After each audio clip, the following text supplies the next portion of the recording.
All right, guys, welcome to the Sales Hacker Success Summit presentation, how to close the enterprise when you're just a startup. This is all about those David and Goliath situations we all face early on in our business. My name is Aaron Bollinger. I'm co-founder and CRO of Chronologic. Check us out at chronologic.ai. And I'm going to start the presentation today with a little disclaimer. Sorry, but closing deals from a big company is just not that hard. If you think it's hard to work at one of the world's largest companies and close business, then you have not sold from a startup. Try closing one of the world's largest businesses as a client when you yourself have no brand and market, limited sales support, no exact case studies that match the verticals. Everybody's kind of trying it for the first time, so to speak, at least with respect to their business. Little to no defined budget for your category, and sometimes no credible timing event. So what I'm going to do today is look at each of these challenges. And those of you out there watching this that have sold or are selling from startups, you know how tough these challenges are to overcome. I want to talk about each one and how I've seen myself and others overcome these challenges in their sales career. So first and foremost, overcoming no brand and market. This is tough. This is me coming to an executive or a buyer, and I'm saying, trust me. I can't take you to some big fancy office. I can't show you commercials. I can't show you hundreds of clients. I need you to believe in what I'm showing you, and I need you to trust me. So, first strategy here is to build the relationship on a human level. And I think one element of that is you've got to get in person. If you want to extract significant budget from companies when you yourself are a small business, it is inefficient to try to do that over digital means. If I'm going to trust a piece of my career, risk a piece of my reputation within my company by making a bet on something, I've got to be able to look somebody in the eyes and have that level of comfort. It doesn't always have to be in person, but at the very least, you've got to utilize video, and you've got to utilize personal charisma, and you've got to build trust with that person. And, early on, a lot of times that means if we can relate on a personal level, if we can just spend time outside of the office, or at least outside of the sales cycle, I will look for every opportunity to do that. I regularly host happy hours here in town. And I put a placeholder in the calendar, and I say, this is a happy hour is going to happen. And I manifest that happy hour, and I make sure that anybody that is open to it shows up, so we have the chance to build a personal relationship, because that's going to count when that person goes to their colleagues and says, I want to buy this. And they say, buy from who? I've never heard of them. They've got to go, I have, and I'm telling you, trust me, I trust them. This is a relationship worth investing in. Second tip here on overcoming no brand and market: expose the buyer's FOMO.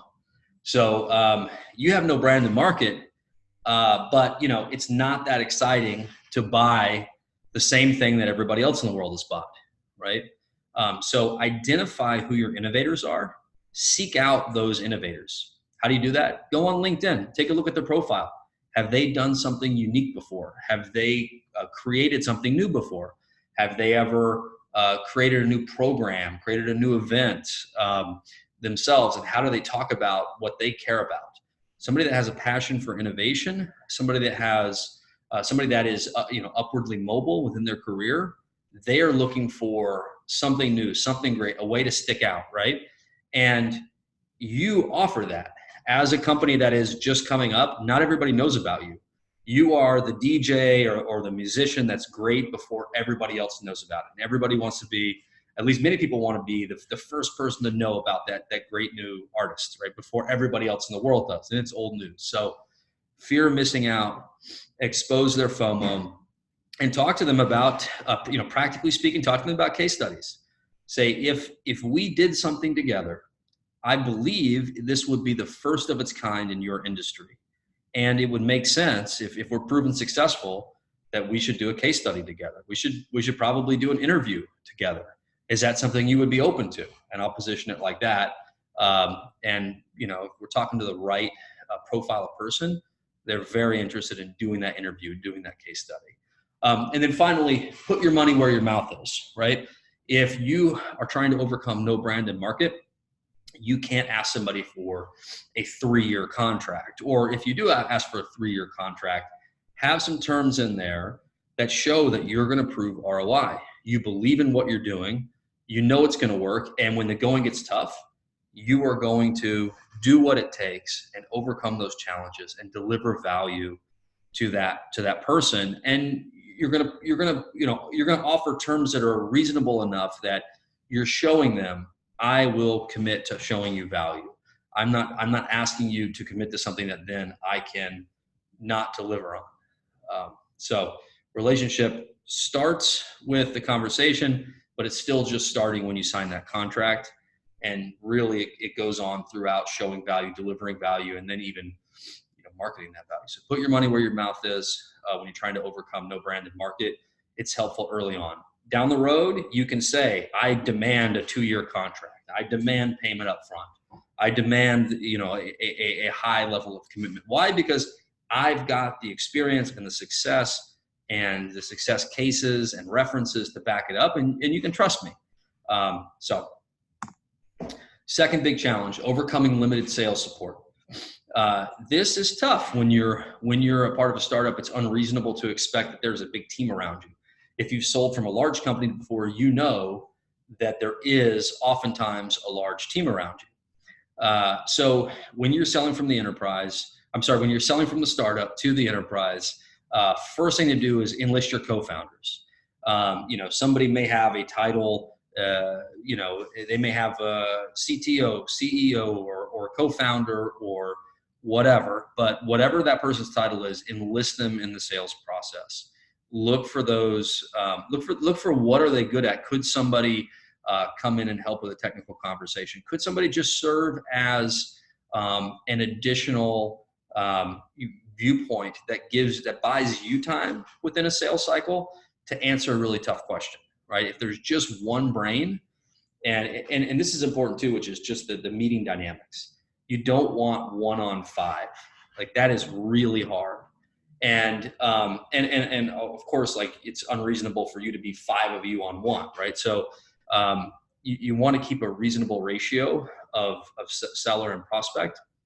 And so if they've got 2 or 3 people, see, if they're a big opportunity for at least the first, 10 clients you win, bring in the co-founders so that you've got at least a 2-on-2, or, at worst, maybe a 2-on-3, 2-on-4, but you don't want to be 1-on-4, 1-on-5. Even if you're the best salesperson in the world, it's really hard to win that deal. And the goal here is not to be a hero.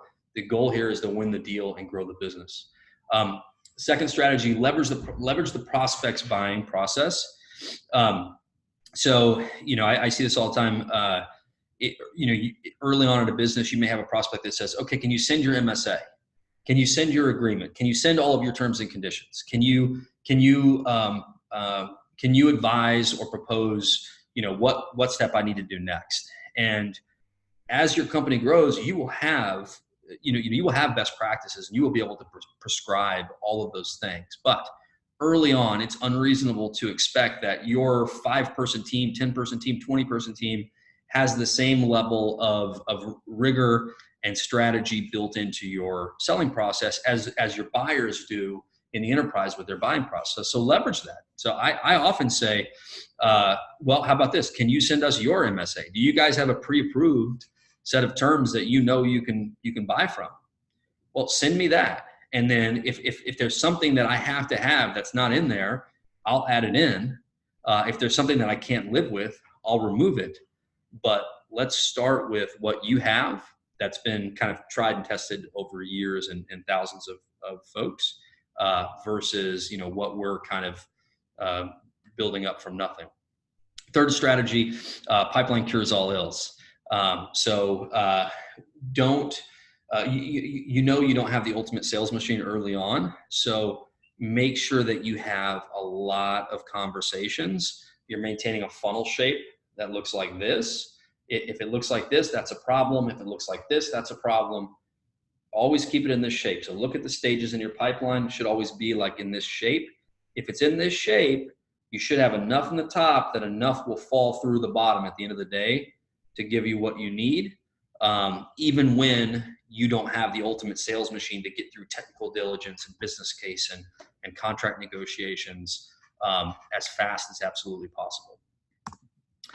So third big challenge, limited examples. I'm asking you to pay to use our technology for your 200-person client success work. But I have no examples of our technology used in the client success team or by a client success leader. That's hard to do. So again, I go to find your innovators. And specifically, however I get into an account, whether that is through a friend, someone in a network, or somebody I meet at an event, one of the first things I'll ask them is, okay, it sounds like you have some interest in what we're doing, or at least you're impressed with how we're approaching this problem. Do you have a sales ops leader, or do you have a client success leader on the team that is an innovator? Well, somebody that like creates new ideas, somebody that champions new ideas, somebody that gets things done and isn't just following the playbook. And I ask them that. That's who I want to talk to. And if you don't have that one, just tell me. Maybe we come back and we finish up this conversation later on. But right now, I have limited time. I need to be primarily speaking with innovators. So that's first and foremost. Second one is, if they have fear, as everybody does, at least a modest amount of fear, a reasonable amount of fear around doing something new that you don't have any examples of, well, map for them in detail the existing status quo. What are you doing today? Let's talk about, so what I'm proposing sounds new. Okay, and admittedly, it's a little scary. Let's just take a step back for a minute. Let's talk about exactly what you guys are doing today. And then try to get a couple challenging questions in there. So if they say, we start with this, and then we do this, and then that ends up doing this, and then, try to get like, okay, now why did you go directly from that to this? And how is that working for you? And a lot of times people say, oh, it works, it works fine. This is how we do it. Okay, have you quantified your success and how successful you are in that current framework? Well, no, I mean, this is how we've done it for a long time and blah, blah, blah. You may have to have a framework. I know at Chronologic, we've created something we call meeting math. It's kind of like a subset of sales math. And we talk about two metrics: average value per meeting. What is your average value per meeting? And then what is your lead deficit? Once we have average value per meeting, we can help calculate lead deficit, which is basically the TAM of any company's leads that aren't being converted to opportunities.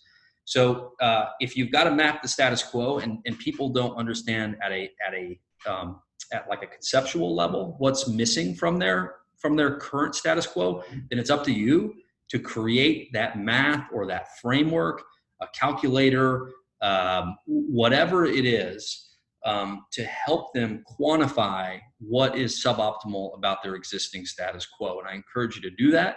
And that also is a great way to become a thought leader. And then the final thing I would say about how to overcome limited examples is invite your prospect to experiment with you. This is, like anything in life, if be flawsome, right? Know what your flaws are and still be awesome. And so if you know that this is an experiment and nobody's done this before, or nobody's done it just like this before, then just admit that and say, hey, there is no getting around the fact that you're going to be one of the first people in this industry to use this exact technology.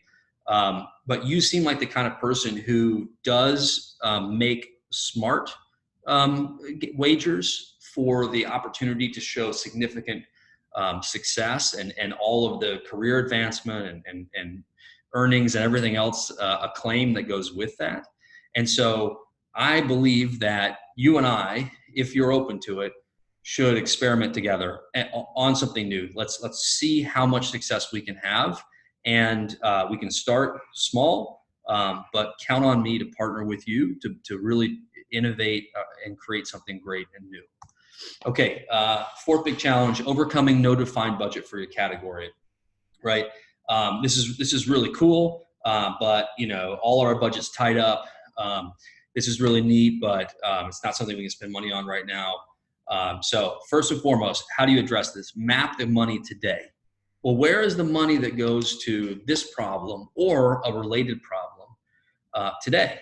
And you're going to have to be really sharp about this. You're going to have to understand the context of their space to get a question in the meeting and do it with credibility. But so for Chronologic specifically, I'll just speak to this. So what I talk about is, okay, if you didn't use us, to book meetings from leads, how would you approach this? Well, you would approach this by hiring more SDRs. You would approach this by hiring more people, right?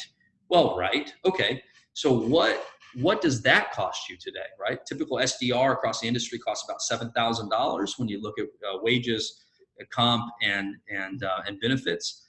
They book about 35 meetings a month, qualified opportunities on average, for an average value of about $200 per meeting. If you want to outsource it to companies, I can tell you what that cost per meeting is. So I'm helping them map where their dollars are actually going today. And when people hear that, and then they hear that Chronologic costs a fraction of that per meeting that we book for you, they go, huh. And it gives them the context and the foundation they need to really evaluate how efficient their current dollars are today. And guess what? Maybe you don't, you're not going to fire your SDR team. I would encourage you to do that, but maybe you promote 5% of it into AEs and you let Chronologic book out more meetings for you at a fraction of the price. So you've got more meetings to close and less money going out the door just to help you get those meetings in the first place. Okay, map the money today, right? Then get your math on.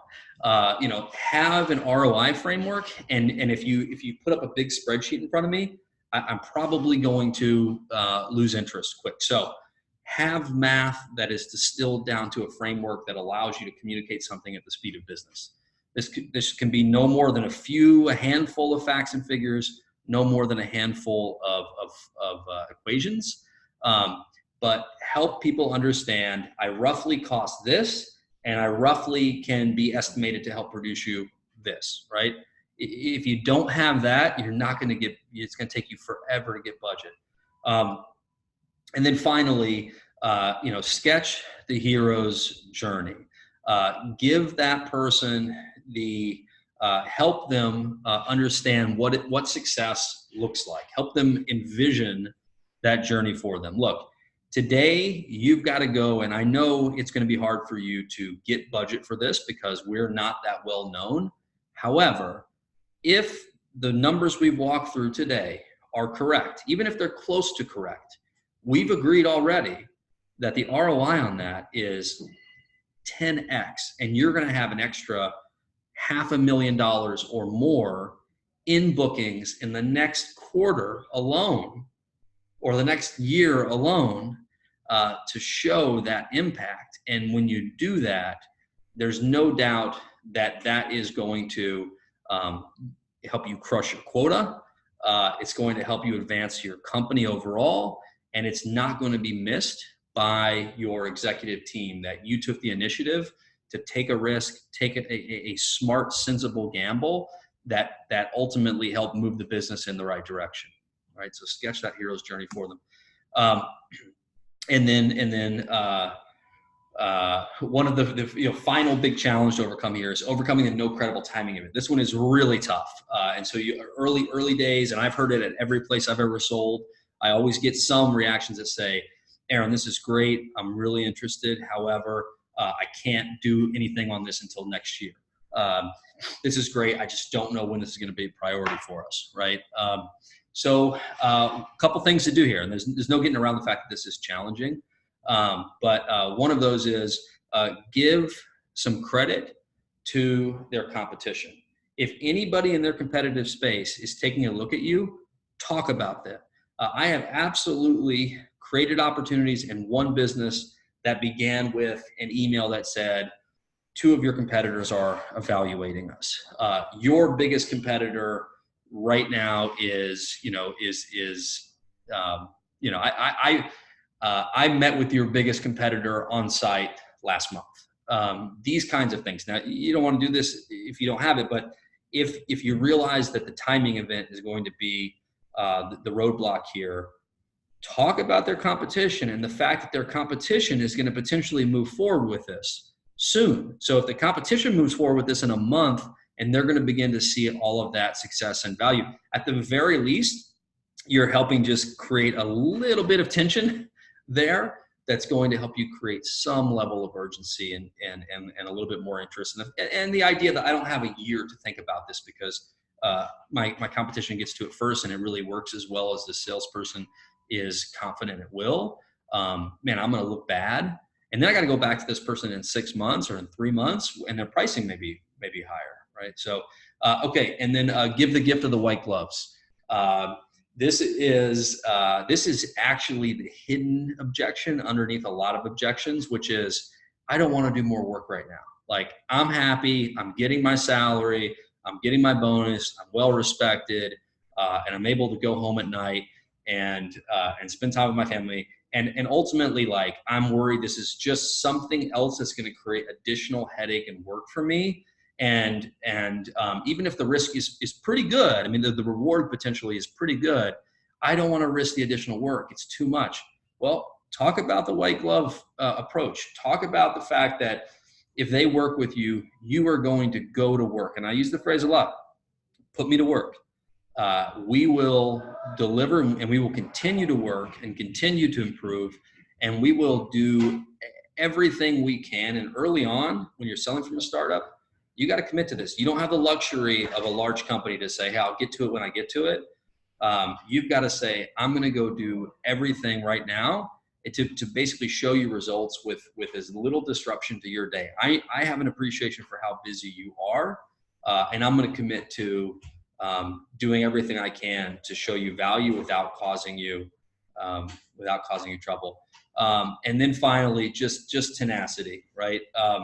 Just be tenacious. And if I just see somebody continually, they're on top of it, they're always on follow-ups. When they say they show up early. Any event happens in the news, any new updates that happen that might affect my opinion of them, they're always on top of it. They're always reaching out to me. I realize, man, if I do work with these guys, if the rest of this company exhibits the same level of tenacity as the sales team, they're going to take good care of me. There's no way they're going to keep this, level of tenacity on the sales side, or at least not often. And companies that don't perform as well, their sales teams are much more kind of transactional and much more passive. So stay tenacious. Excellent. Well, finally, just a few last words on reasons for confidence. Okay. A lot of challenges ahead of you when you're trying to sell to the enterprise from a small business, from a startup. And I've got sympathy and empathy, and I've got reasons I want to share for confidence. So first one is business starts with busy. Just get out there. It really does. Like you don't know what you don't know until you just go out there and have real world experiences that start to expose opportunities to you. So I told you one of the things I do is I just say, okay, Thursday night, this bar, we're doing a happy hour. I'm going to go reach out to 15 people within my network and just ask them for their advice. Can I just have 15 minutes with you to tell you what I'm doing and ask you what you think I should know about, what you like, what you don't like. Just, if you just get busy and get out there and put energy into systems, that is going to expose opportunities. And worst case scenario, you hear the same issues so many times that you can credibly go, hey, at this point, I know something is not working. So I've got to pivot, or we've got to change something about what we do. But don't be scared to just get out there and take as many meetings as possible early on until you have a lot of data points sitting around inside an office or a house or at a happy hour, and just simply discussing things internally is not a great strategy. You've got to go get more and more and more external data points. Another reason for confidence is 3%. 3% is, on average across industries at any given time, it's the percentage of your market that's actually interested in what you have to offer. So if you have 10 meetings, right, on average, you're not going to touch that 3%. So if you have 10 meetings and 10 people go, this is interesting, but I can't buy right now, that is completely possible, and actually it's probable. if 10 people in a row say, I don't like this, then you got an issue. But if 10 prospects in a row say, I am interested, but not right now, that's right. Now, if you get to 30, so if you take 3% times 33, we get up to 100. If you do 33 prospects and one of them doesn't say, this is great and I want to buy it now, right? Then there's some you got some other issues. But just know 3%, and again, maintain that pipeline shape.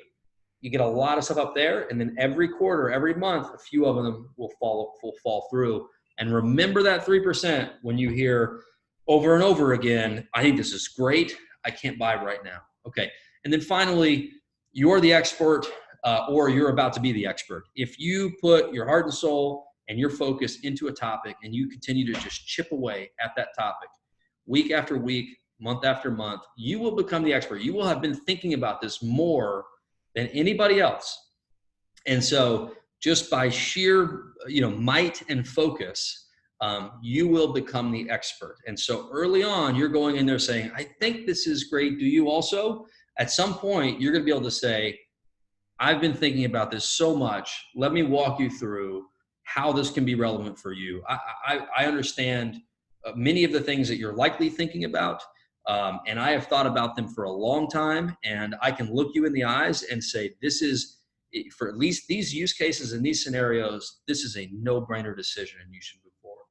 So 3 reasons for confidence there, and I encourage all of you to keep fighting on. I think it's a noble endeavor to bring new ideas into this world, not simply be out there kind of hawking ideas that everybody already agrees with. So I encourage you to keep selling to the enterprise from the startup. Again, I'm a co-founder of Chronologic. We are a calendar monetization engine. We have some really cool, amazing things going on. You can find us at chronologic.ai. That's Chronologic with a K. I'm Aaron at chronologic.ai, and you can use our technology for yourself in a single click on our website. And big fan of Sales Hacker and super excited to present for you today. And until next time, onward and upward.